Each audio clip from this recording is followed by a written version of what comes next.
This is Brass Tactics, policy and strategy for the people, not the politics.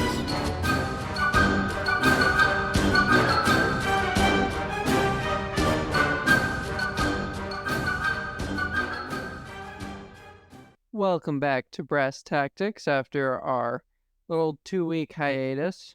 Apologies for dropping off the net on everybody, but I'm going to go ahead and blame Pete. It's always Pete's fault. Isn't that right, Pete? Not in this case. Didn't you literally have a kid? But no, in all seriousness, my wife and I just welcomed our newest family member at the end of March, and so we had to step away for a little bit to get our chaotic house in order for a little bit, and now we are back, and we are probably downshifting to every other week, just because not enough spicy stuff happens in the news to keep up the weekly tempo. Yeah, So, the world's so boring right now. It's like you just lather, rinse, repeat, though. Like how many more times can I say realism is a garbage paradigm before people stop hearing it? Speaking of realism, Yes. Power politics at work? I heard something real in Israelism happened. That's a terrible segue. But so we're probably gonna go to every other week, and then we'll reassess from there once all that good sponsorship money we don't have because we don't have sponsors kicks in. Maybe we'll find some time and space to up the ante again. Mm-hmm. But in the meantime, well, I think today, I think the current events we're covering, the Iran revenge strike, I think that falls more into a posturing category, is how I see it. So what happened, Joe, for those of our listeners who aren't glued to Twitter and Telegram like we are? What exactly went down on Saturday to Sunday night last? Well, according to our State Department, we assisted in knocking more than 300 bad guy drone stuffs out of Israel airspace. Mm-hmm. That was fired directly by Iran and Iranian proxies. Mm-hmm. I believe count came to about 185 drones, 100 ballistic missiles, and then about, I think, 30 or so cruise missiles. Yeah, 30 cruise missiles, 150 UAVs, and 110-ish medium-range ballistics. Yes, which are expensive, by the way. The medium-range ballistic missiles that Iran has, those are their most expensive, and it's their scarcest because they have a lot more shorter-range ballistic missiles that really can't get beyond central Iraq. So it's a significant commitment, 110 of those things. That's why I would say, and as I was discussing... This is the Department of Defense is where I was reading this. DoD. And then the IDF corroborates it, and it also tracks with the scale of the attack. This is a pretty substantial attack. I would say it's beyond anything the Russians have fired at a single target in Ukraine. The Russians have fired 30 or 40 drones at a time, paired with ballistic missiles and cruise missiles at singular Ukrainian cities. They have never launched anything of this scale at a singular target, especially one the size of Israel. So in that case, the act by Iran is a little bit unprecedented. But at the same time, what happened to their counterattack was equally unprecedented. Not unpredicted, because I think a lot of commentators saw this coming. But as we know, what exactly happened to all those cruise missiles, ballistic missiles, and drones that tried to hit Israel, Joe? How'd that work out for Iran? I mean, we claim we shot them all down. About 99% of it, yes. The only substantial impacts that I saw were down in Negev at Ramon Air Base, which is a fairly isolated F-35 base that in southern Israel. And I think there were only 5 or 6 impacts. Everything else was shot down, and I think only one person was hurt. I think like a kid or something like that was injured by this. So the cost of the Iranian attack and its intent does not match up with the result. Depends on what they were going for, right? I do have one question, though. I know this was Iran did this purportedly in response to an Israeli airstrike on an Iranian embassy in I Damascus. wouldn't say purportedly. The Iranians themselves say that. All right, the Iranians, yeah, they give it. So yeah, a week before last, the Israelis bombed the Iranian embassy in Damascus, killing I think over a dozen people. They claimed that there were two Quds Force, which is the special forces arm of the Iranian Revolutionary Guard Corps, elite branch of the Iranian military, in that embassy. So they said it was a valid target. That put the Iranians in a dilemma because at that point, the Israelis were essentially upping the game. The escalation in Gaza was not developing to Israel's favor, to paraphrase Hirohito. And so when Netanyahu orders the bombing of this embassy, it flips the script and it puts the onus on Iran now, because now Iran can no longer just sit back and let the Palestinians eat these punches. Iran now has to react. They don't know whether or not the Israelis are purposefully goading them into a response, or if the Israelis believe there will not be an Iranian response, just like repeated other bombings of Iranian targets in Syria, and therefore the Israelis do not take the Iranians seriously. So the Iranians are they're given a choice by the Israelis. Do we counterattack essentially and play right into their game? But at the same time, we have to look strong to our own people. We cannot look weak. Or do we understand the Israelis are playing a game and trying to pull us into a war with them and hopefully for them, potentially the United States? The Iranians chose the former. They chose that we are being provoked. We have to retaliate. The risk is less than the potential gain we have in this retaliation. Yeah, we've seen this new brinksmanship game a lot, mostly with Russia. Russia constantly was pushing the lines until they just straight up flagrantly pranced across it with their most recent invasion of Ukraine. But this like putting one toe over the line thing and testing somebody else's patience. This sort of probing has been happening a lot, and I think this could easily be seen in this. But also, as we talked about with the Israel episode, Israel Hamas episode, Israel is no stranger to things flying into their atmosphere.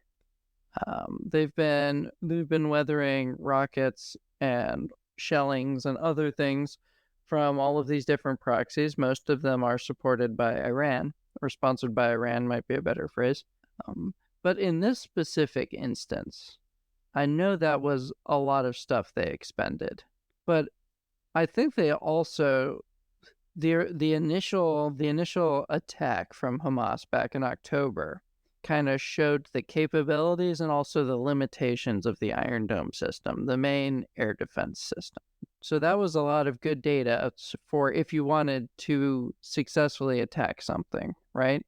It was a different type of attack because the way Hamas has it, it's the perfect location for that kind of an attack. It's right next door to the Israelis. They can fire the rockets at a very low altitude and at a low trajectory so that it gets there faster and gives the Iron Dome less time to detect it. Yeah, far In more addition, favorable. it's far more favorable. Mm-hmm. Conversely, the Iranian attack had literally every single negative possible. It was far away. They had to loft the trajectories. They gave the Israelis a week of warning. Like they were spooling this attack up for 7 days, taking the drones out, fueling up the missiles, getting the launch sites prepared. The Israelis have been preparing for an exact attack like this for the last 2 decades, and the Iranians play right into their hands with this regard. And the Iranians end up, this is why I say there's no way they intended this on being performative. It makes the Iranians look completely incompetent because they just expended 300 munitions, not cheap munitions outside of those Shaheds, which are meant to be cannon fodder and to draw fire. None of those small Shahed drones even got to Israel. They were all shot down over Iraq, Syria, and Jordan by the U.S. Air Force, the Jordanians, and the Israelis. So none of the chaff actually did its job. None of the missiles or the cruise missiles were actually hitting their targets. And so what it does instead is now it reveals, oh, this grand Ukrainian counterstroke They have, as you said, extremely strict limitations on their conventional power. They cannot reach out and touch Israel because Israel's 180 miles, or sorry, is 850 miles away from them. And they don't have the Navy, they don't have the Air Force, and they certainly don't have the expeditionary capability to actually reach out and touch the Israelis beyond proxy forces in Gaza, West Bank, and Lebanon. This is why when President Biden's on the phone with Netanyahu the night of the attack, he says, "This is a win, take the win." What he's telling Netanyahu is, again, the script has now been rewritten. No one's talking right now about Palestinian kids getting hurt, not in the media. Everyone's talking about how incredible whiz-bang the Israeli air defense is and how ridiculous the Iranians look right now with this grand counter, which, 40 or 50 years ago would have made a lot of damage, wouldn't have had too much impact strategically because of the poor accuracy of the munitions, but it certainly would have sent a message. Now there's not even a message being sent except, wow, look how good your air defense tech is and how unquestionable your air superiority is. It's not a good look, especially if you're trying to look like the regional leader, a counter to the U.S.-led hegemony in the Middle East. I mean, it's very compelling, but I don't know. Maybe it's the middle child in me. Maybe it's just playing devil's advocate. It's just surely they had to know. You Like, give them too much credit. Hubris cuts both ways, right? it does, and they needed to clearly to maintain that strong face that they've been fronting. Like the last time we pulled a shenanigan like this, I feel like we got Soleimani, right, and that and was we absolutely an Iranian with demonstrative strike. Because what do the with Iranians do? it was chaotic though. Like it was not orchestrated at all. They were just taking pot shots at every American installation that they had ready access to. Not quite though. Think about the missile attack that happened against Al Assad Air Base in Iraq. Do you remember this? Yeah, but wasn't that within days? That was within a couple of days. Yeah, it They was all like fired knee-jerk reaction-y. no, they fired 9 ballistic missiles around the air base. They didn't actually hit the air base, and they called up the base and told the Americans, "We're going to shoot missiles at you," before they actually fired missiles. So that all the Americans were able to get into scud bunkers, and people had a couple concussions. They got banged about. No one got seriously hurt or killed. That was a demonstrative strike, and that was against a base in northern Iraq, only about 80 to 100 miles from the Iranian border. That's a demonstrative strike. That's how you do it. You can show, we could have hurt you badly, but we chose not to. That is not what you get when you fire 300 weapons and only 5 of them get through and none of them do any significant damage, right? There's a huge difference in scale. There's a huge difference in investment, and there's a massive optics difference. That's why, like I said, this was absolutely not a performative strike. That is pure cope. Like, the Iranians were embarrassed on Sunday, absolutely embarrassed. And it's going to be even worse now because if the Israelis do the unwise thing, which they're almost certainly going to do against U.S. advice, and bomb Iran inside Iran with the state of the Iranian air defense network and the state of Israeli suppression of air defense and tech, I don't think the Iranians are going to be able to shoot down a single aircraft. And so if the Israelis are then able to strike the Iranians within Iran, hit a target, doesn't even have to be a big one, and then leave, that's a 1-2 punch. You just expended your long-range conventional deterrent to no effect, and now you've just been counterstruck without any ability to hit back. Iran's rep has been set back 20 plus years. Like, all the work they've done with the Houthis, Hezbollah, Syria, building up this reputation of a implacable, clever, cunning, asymmetric opponent is getting absolutely sandblasted right now by some F-35s and air defense systems. But it's so bad. I just can't accept. It's so bad because it is so bad, man. Like, look at the Iranians, and how can the Iranians even move supplies to the Houthis? They have to seal small arms inside shipping containers and then accidentally drop them off the side of a ship sailing past Yemen. Like, more than half 90% of the munitions they try to smuggle to anybody get interdicted by the US Navy. They don't have any ability. They're just as trapped by the Straits of Hormuz as the other Arab Gulf states are. They have, like I said, they have no navy. They have no air force. They have a 1,000,000-man conventional land army that they can't use because they can't deploy it outside their own borders because it would get annihilated by the US Air Force. They're completely trapped. Their only friendly borders are with Armenia and Russia. So you think is this the end of Iran's bid for hegemony then? I don't think it's the Regional end. hegemony. It's not the end. It's a massive setback. Because don't forget, like, as they shrink, this is a zero-sum game in the Middle East. As they shrink, the U.S. hegemony grows in relation. And the Arab states always have their fingers up in the air, the Arab states plus the Turks. And they're always trying to measure where the wind is going. And any inclination of, especially MBS and Saudi, any What possibility, is the MBS? Mohammed bin Salman, the crown prince, de facto dictator of Saudi Arabia, uh, he he's been cozying up to the Israelis too with the Abraham Accords and all these other things.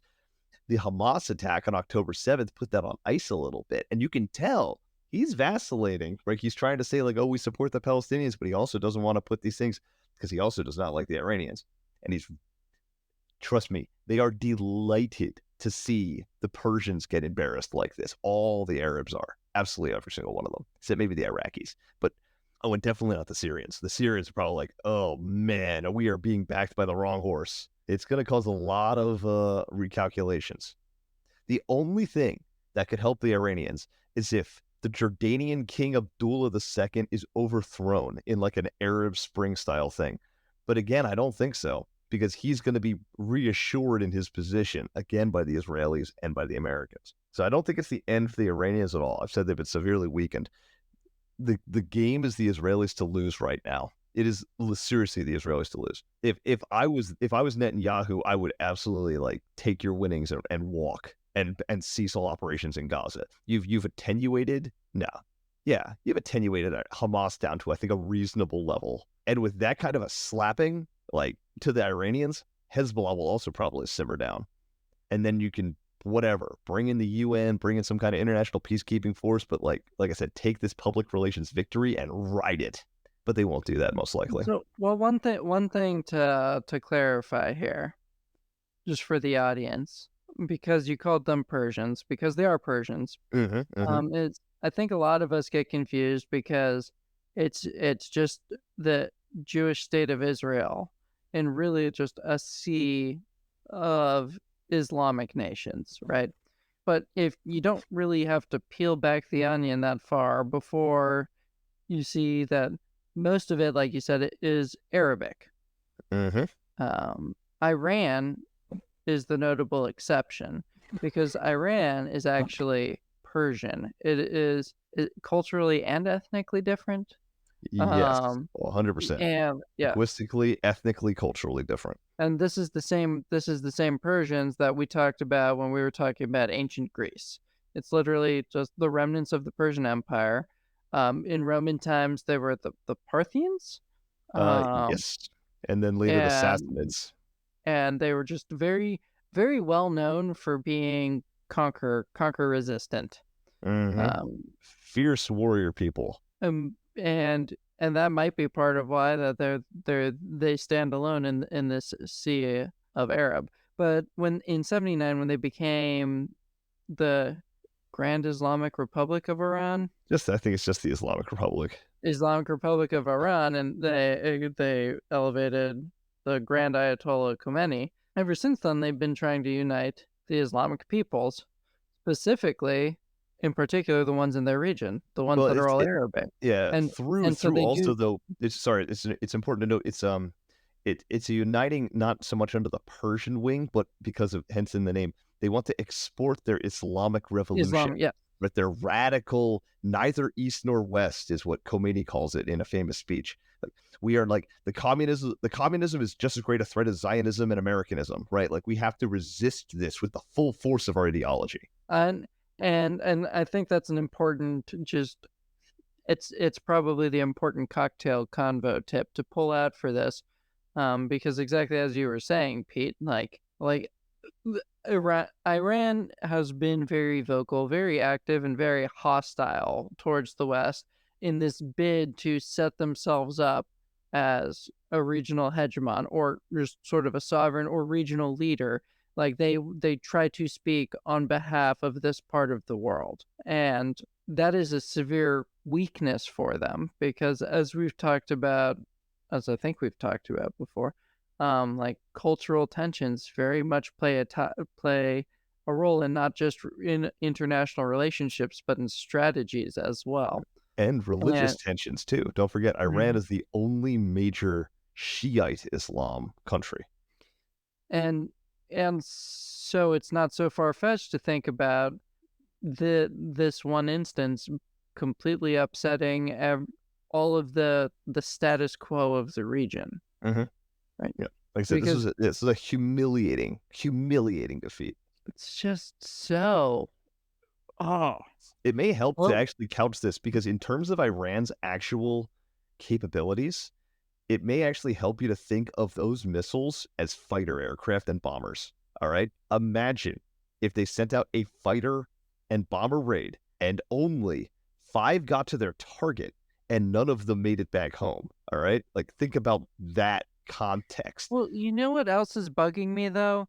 The whole Russia has now expended what 2 or 3 times over their entire military from what we understood, just at the rate of losses of tanks that have been reported. Uh, no, it's not that steep yet. They have not so no. So in terms of active manpower at the beginning of the war, all right, reported, the Russians have expended three times as many men. In Well, terms I'm of not talking about tanks, men, I'm talking about I'm talking yeah, about capital in terms of resources. munitions and in tank, so for tanks recorded losses, I think they've lost like 2,500 tanks so far. They were estimated to have over 10,000 plus in storage, and that was only what we could see on satellite. So they've only eaten through about 25% of their pre-war tank stocks, and then so on and so forth. People saying that they've lost 300, 400%, you're underestimating what we had of them because they're conflating the Russian active force, which was quite small in 2021, 22, with their full reservist model plus mothballed equipment, of which the Russians have absolutely scods of because of the Soviet Union. The Iranians are not the Soviet Union. They've never been the Soviet Union, right? Like, they don't have that industrial base that the Russians had and still kind of have a little bit of. They have No, 88 and we keep upsetting their oil money and we too. keep saying they don't have cash. They're a freaking subsistence agriculture and petro economy.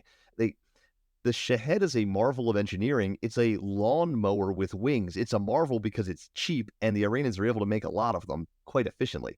Uh, yeah, it's the same thing with the North Koreans. The North Koreans can make millions upon millions and millions of 152 millimeter artillery shells.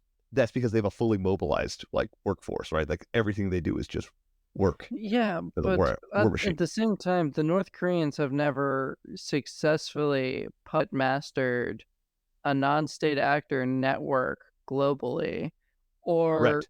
done the same stuff in terms of public diplomacy that Iran has been able to accomplish in spreading its unique brand of influence, not just in its region, but also internationally, Precisely. very Yeah, similar to what China has done. And for them to just blunder this hard, that's the thing. Yeah. it just There's makes my spidey sense tingle so hard. Like, are they setting it up for Israel to come at them directly so that they can pull some other sort of like, I don't I mean, I'm sure you're right. when Sun Tzu says appear weak when you are strong, he does not mean look like a blundering idiot when you're trying to hurt your enemy, right? I'm sure you would. I mean, as the Sun Tzu translator in the podcast, you would know that, right? Oh yeah. I don't know. What if they got missiles we don't know about?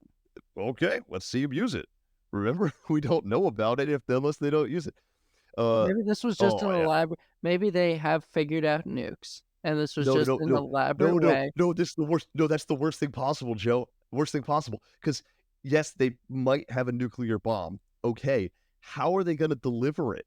That's what I'm saying. You This just this saw was all them. their missiles That's get shot that's down. what they were testing. They were like, will any of these delivery platforms actually be viable, Yeah, or do that's we not a need to, good look. smuggle it continentally Or over yes, or overway? yeah, either strap it to a camel and send it to the empty quarter, or maybe put it on a ship and hope the US Navy doesn't have these nifty things called Geiger counters where they're checking out your illegal cargo in the Gulf of Aden. There's all sorts of things that are drawn from this. Every single conclusion makes Tehran look terrible, absolutely terrible, and not in control of anything. Like notwithstanding the massive amount of American financial and material support behind Israel, but a country of 88 million, Iran, the Persian Empire, just got punked out by a country of less than 7 million, Okay, but that's the not the first size. time. That's not the Yeah, first time the Persian Empire has been punked out yeah, by a yeah. bunch of But hillbillies in the this is mountains. not Thermopylae. This is not Thermopylae, man. But it does actually go to say, like, geography. That's what it seems to be their absolute weakness, man. The vagaries and the tyranny of distance. You know, Also, combined arms Xerxes, operations. They don't do good with that when either. Xerxes the Third was trying to invade in retribution for his father, and Oh, you're talking about the the Hellespont Hellespont bridge? washed his pontoon Oh, bridge away, yes. he had it Yes, I last. love it. Yeah. He had them whip the water, Yeah. and then I think they also had to heat up red hot branding irons, and he had them brand it as well as, like, a punishment. Absolutely. I don't know how much that's actually Greek propaganda or what the Persians actually did. It certainly is a great story, though. It's written down now, so, Yeah. Thank you, Herodotus. um, Yep. So that's the counterstrike. And I'm sure we'll be doing another episode probably in a week and a half or 2 weeks saying why on earth did the Israelis bomb them? Everything was going so well for them. But you we'll really just have think to the see. Israelis are going to try and do something else on this? I think it's I don't know, I think it's highly likely. I think Netanyahu still feels like he's on the clock. And I also think so as in like I think he sees his window of hitting the Iranians and weakening them further is shrinking. And I also think that the hubris cuts both ways. I think the Iranians were very overweening and arrogant in thinking they could reach out and hit the Israelis like that and actually do something.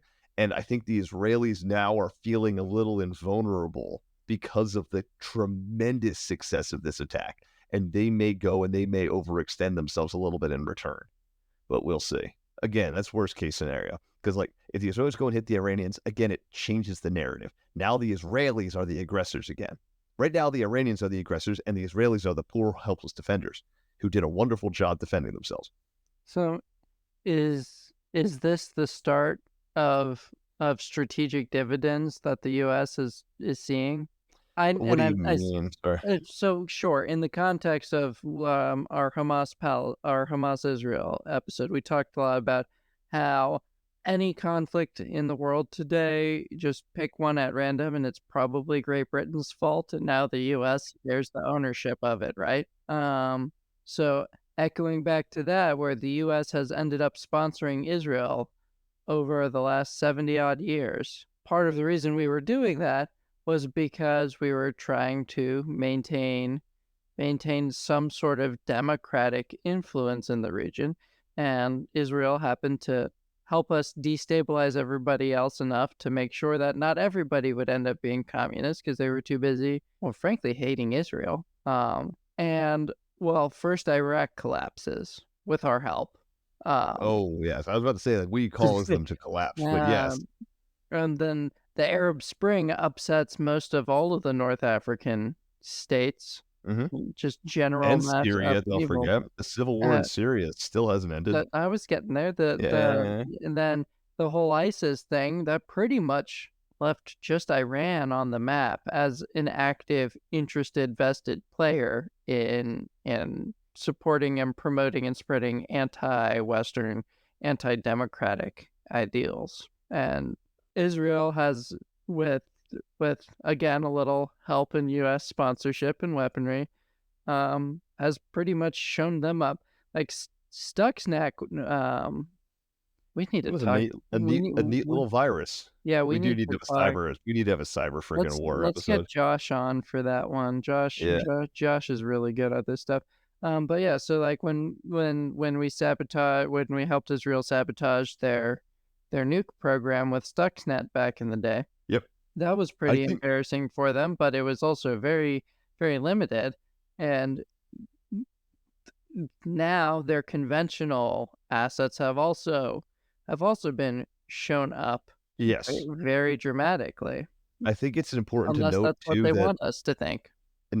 I think it's important to note that I believe the United States and the Israelis have sharply diverging strategic outlooks on Iran that are getting worse and worse by the day because the U.S. is very content with containing the Iranians, all right, and not provoking anything that might shut the Straits of Hormuz and disrupt the world petrol supply. The Israelis they don't give a hoot about the Strait of Hormuz because that doesn't directly affect them. They can get their energy from the Mediterranean. They're concerned about Iran existentially. They are obviously, because if you listen to Netanyahu or any of the other the guys on the Likud block, if the Iranians get the nuclear weapon that they obviously want to get, otherwise they wouldn't be spinning up those centrifuges, they will want to use that nuclear weapon not for self-defense or deterrence, but to wipe Israel off the map. That's what they've been harping on. They've been saying that for 2 decades. So the Israelis want to destroy the Islamic Republic of Iran. They want to fracture it, maybe in a wonderful case, bring back the Shah. Regardless, they want to either regime change or neutralize the Iranians permanently. The Americans, especially since Iraq and Afghanistan, have no interest in going in to do regime change, especially not in an election year, especially one this hotly contested. So the concern is that the Israelis are trying to force the Americans' hand. If we can drag somehow and make the Iranians attack a U.S. asset, maybe the American public will demand to go into war with Iran, and that will suit our purposes very nicely. Because again, when you measure the Iranian conventional force, it would not do too well against Fifth Fleet by itself in Bahrain, let alone a fully spooled up American army a la 2003. Well, we've also in the last 4 years have done a very good job of not deploying our military and minding our own military Yeah. business. Well, we got Vietnam syndrome, right? Like it's becoming radioactive to put boots on the ground anywhere now. Anywhere. If we're not going to put them into Ukraine, right? Which is in Europe, which is a place of vested strategic interest for the US, and we're not going to fully commit to putting boots on the ground in Taiwan, Middle East is a absolute far away third concern. Yeah, I think it draws a point to the difference between a strategic interest and a strategic vital, right? A Mm-hmm. center of gravity. Yep. What we're willing to defend has changed partly because I think we're seeing a resurgence. I think we're seeing.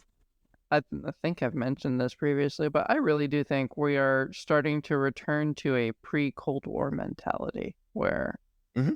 where you're Multipolar. where you're Yep. I seeing got you. original Multipolarity. American ideals come back in. I think Mm-hmm. ultimately we won't care about the multipolarity as long as everybody respects free trade. I think that's the main thing I think that will return to that. Mm-hmm. I mean, and that's again fine as long as we're uncontested on the blue water, right? As long as the U.S. Navy reigns supreme, everybody will be okay with free trade because Yeah, they're not going to have a choice. and that's why the main tension and competition is with China because Right. China is clearly building to contest um blue water the blue water supremacy Correct. and why Hmm. would they do that, and they've made it very clear that they want to do that to shift things towards their advantage. Yep. And that's also again tracks with the Chinese historical perspective of their place in the world. They're not going to be content to just sit back and let some foreign power rule their littoral. It's not how things work. So there we are, stuck again, right?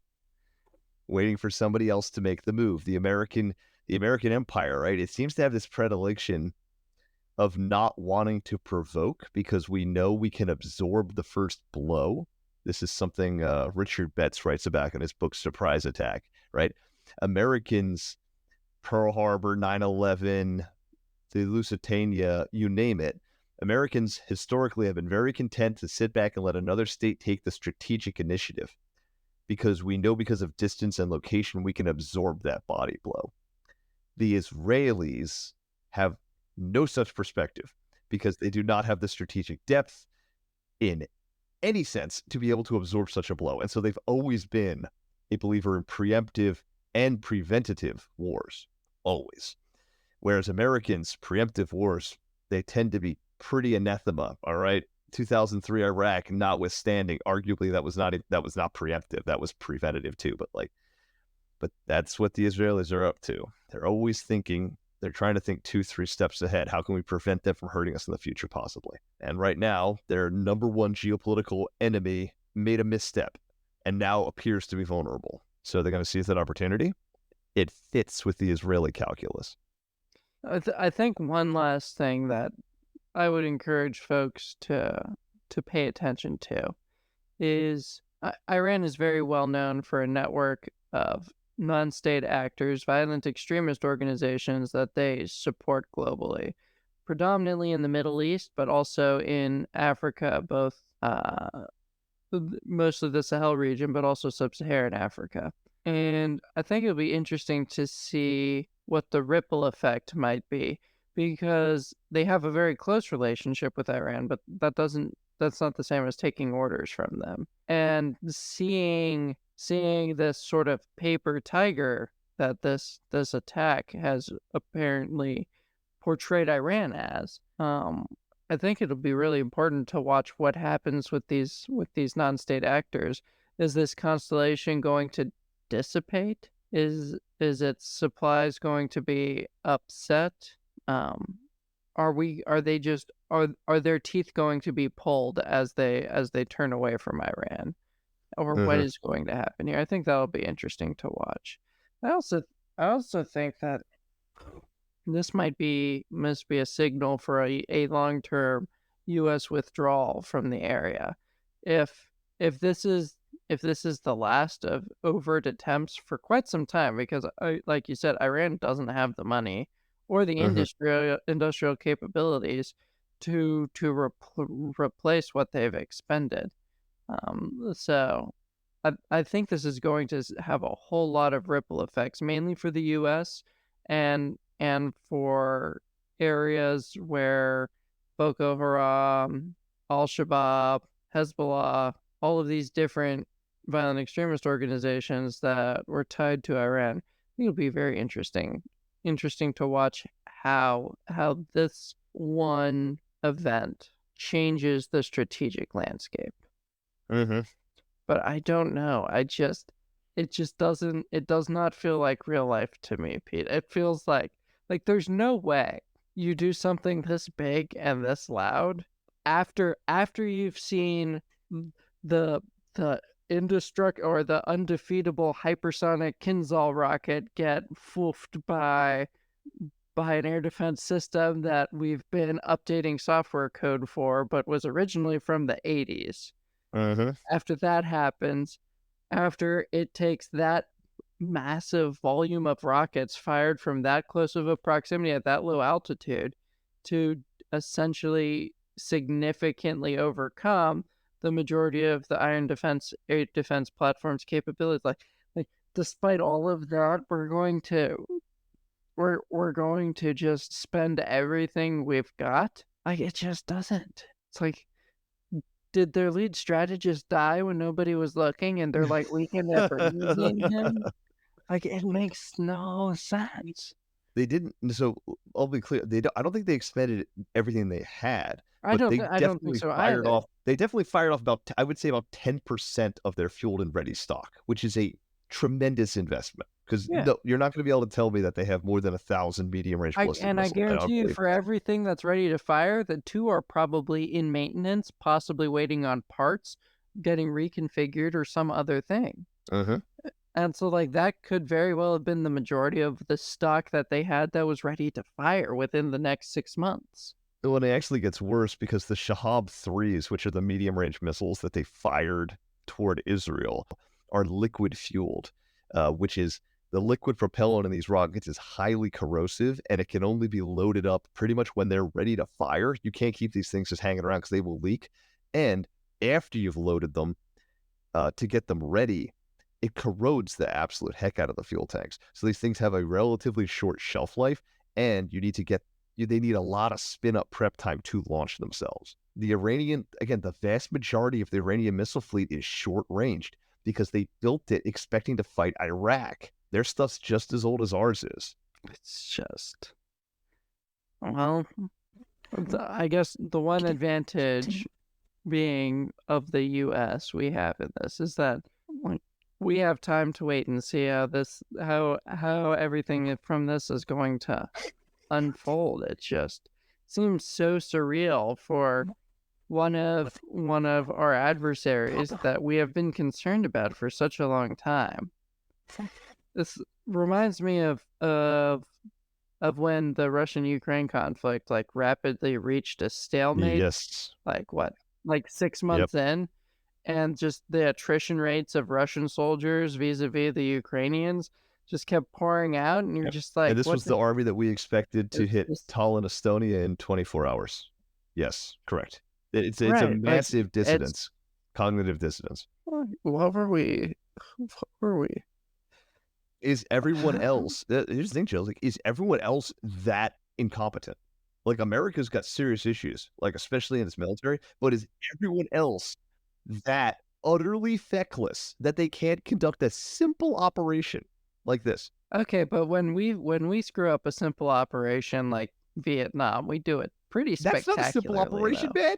That's a war. That's a war. I'm talking about a single night's It was supposed that's what it went in, it was supposed to just be a police action, like, quickly round up some commies, send them a back, simple no, no, no, no, bam, bam, boom. you're comparing an apple to the whole orchard right now, my friend. The Germans could fire V2s at London and achieve better strategic, even tactical impact than what the Iranians were able to pull off last week. And that was almost 90 years ago. It'll be interesting to see how everything shakes out from here. It was fun to cover a current event a little bit. Not as much analytical value that we're handing people, but, it's flashy. Ugh. Like I the don't know. I thought it was 300. some valuable commentary. I think so too. But yeah, so a couple of episodes we got coming up are talking about force projection. That's a fun buzzword that will be a great topic, and that's the one we're going to talk about, that mobile pier that you were geeking out Yeah, about. where hasn't that thing arrived in Gaza yet? Like, when is that thing supposed to get there? They've been at sea for over a month. Has it? Yeah, it departed in on March 12th. I can't imagine it can float very fast. No, there's no way, but does it seriously a month to cross the Atlantic? Like, what is this? Come on, the Mayflower was faster than that, dude. What was it? I really don't know. I mean, I I know nothing about intercontinental travel. you need to take my class next semester is what you need, man. Um, Get yourself learning. yeah, so we got force projection. We've got people that need to like our content and subscribe or follow on Spotify, and and we will compare apples and oranges, or U.S. infantry and other infantries, in an upcoming episode as well. And then if you want to cover anything, just at Brass Tactics Cast, at Brass Tactics, Brass dot Tactics, at Brass dot Tactics. That's right. Brass Tact Cast, I think, is the LinkedIn. No, it's not the LinkedIn.